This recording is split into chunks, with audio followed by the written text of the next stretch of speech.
State. Why? Because Orania is a whites-only town. Black people cannot live or work here. Every job is reserved for the whites. Every task performed by white people. And yet the residents of this town insist they're not racist. Here's a report.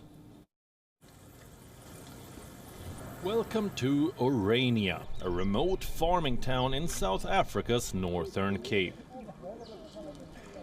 It prints its own money, runs its own banks, has its own holidays and manages its own affairs. Sounds like the perfect township to relocate, right? Well, hold your horses. To enter Orania, you have to qualify on certain parameters. The foremost is the color of your skin. It has to be white, because Orania is a whites-only town.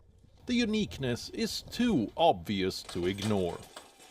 Wherever you go in this township, you will only find Afrikaners. White people with Dutch ancestry. They do all the work, from playing the piano at the church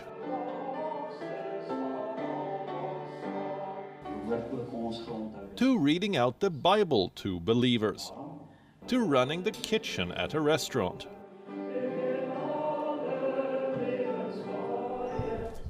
To even gardening at orchards. All jobs, big or small, are reserved for white people.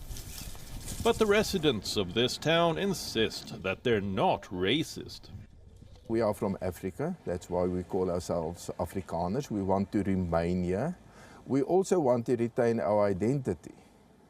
Now, to retain one's identity is not a racist impulse. We wanted to retain our identity against the English or the British imperialism also, and they're even whiter than we are, much whiter.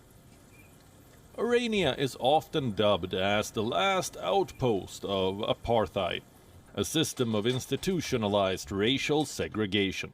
South Africa abolished apartheid in the 1990s, but the legacy lives